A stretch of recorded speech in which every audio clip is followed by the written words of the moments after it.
Hey guys, this is Apple in the Beats, and as you can see today, I will be reviewing the myTouch 4G from T-Mobile. Really good phone. Really quickly, I'm just gonna go over the hardware specs of it. First, it has a 3.8-inch screen with a 5-megapixel camera with a flash, and a 1 GHz processor with a removable battery. Can't really get that out right now, but yeah, hopefully they'll take my word for it that it is removable. And it is running the Android operating system. Now, as you can see, it is a very nice phone. The build quality of it is very nice. Right, as you can see, I have the red phone, but just a real quick note, if you do get the white, it's not really a soft touch like all the other ones are. It's more like a hard plastic like the old MacBooks were.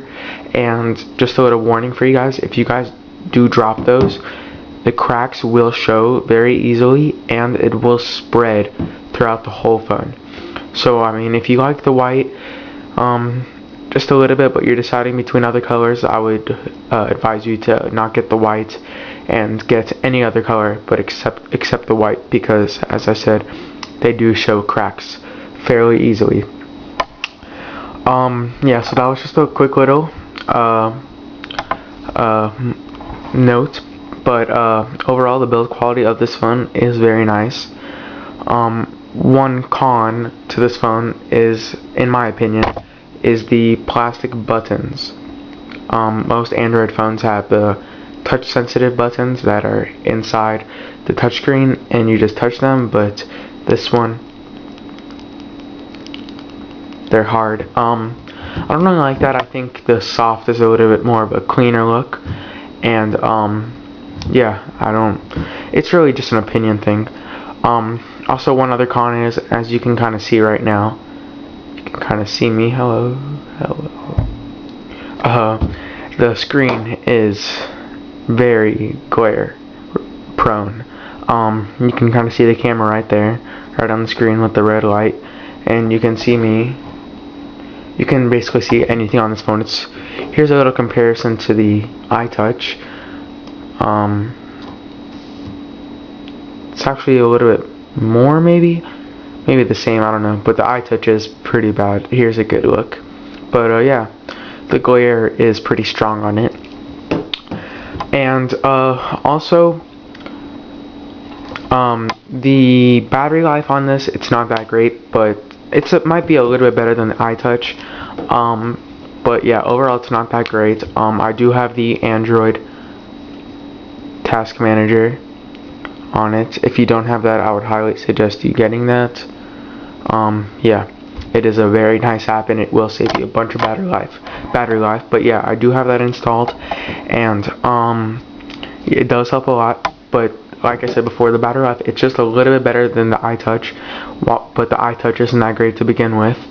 But the good thing is, like I said before, the removable battery, and that is a huge plus, because you can just, in your case, or if you go on a trip, you can just get a bunch of batteries in your purse or pocket or handbag or whatever.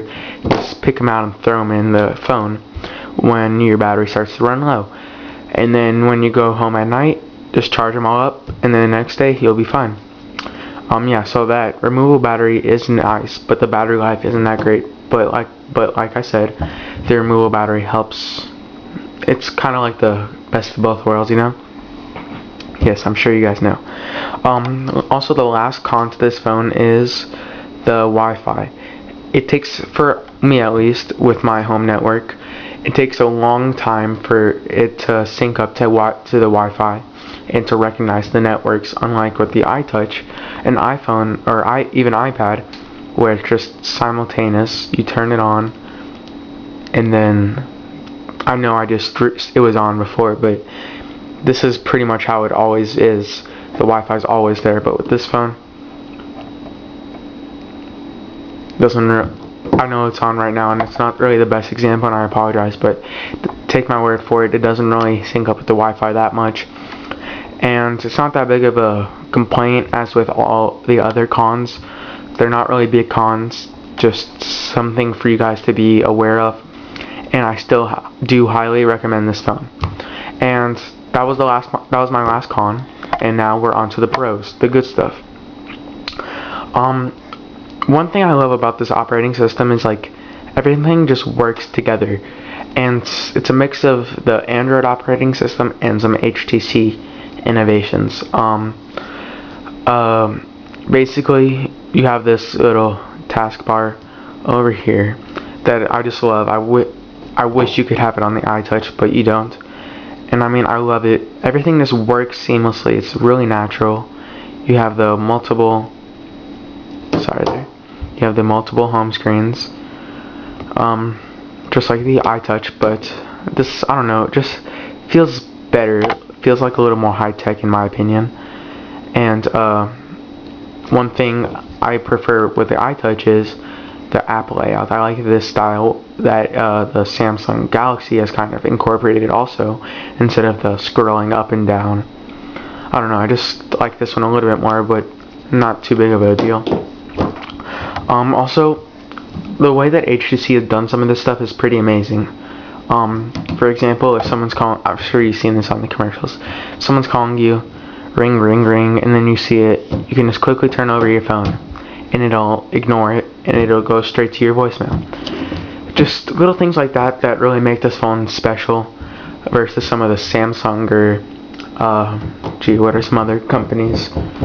Really, all I can think of right now is Samsung, but that's really one part that separates it from a lot of other phones, is that just everything makes sense on it and it all works together in a seamless way. Also, speaking of how everything works together, the screen size. I love the screen size. The iTouch is a 3.5 inch, this is 3.8 inch, and the HTC Evo is 4.3 inch. Some people are saying the iTouch is a little too small, but the Evo is too big.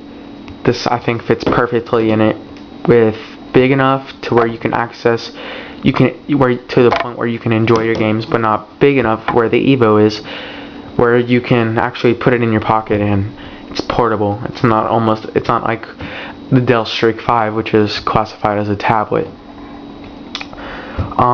Also, the call quality. This is probably the best phone I've heard in terms of call quality, and I mean, on both sides, it's just amazing how clear and crisp the call quality is, and there's no points where I have to say, what did you say, or generally get that, or please repeat. The call quality is remarkable on this.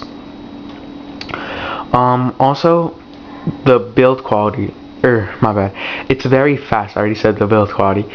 This phone is very fast. Like I said before, it's running the 1 GHz processor with the 4G network. I don't really know how you can tell when you're on 4G.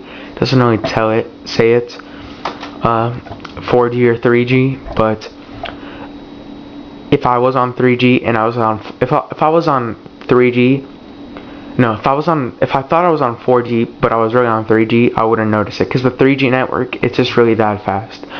I think T-Mobile is one of those underrated companies where not too many people think highly of them, and they really are an advanced network, and I do give them huge props, because a couple years ago they were one of the lower end networks out of the four.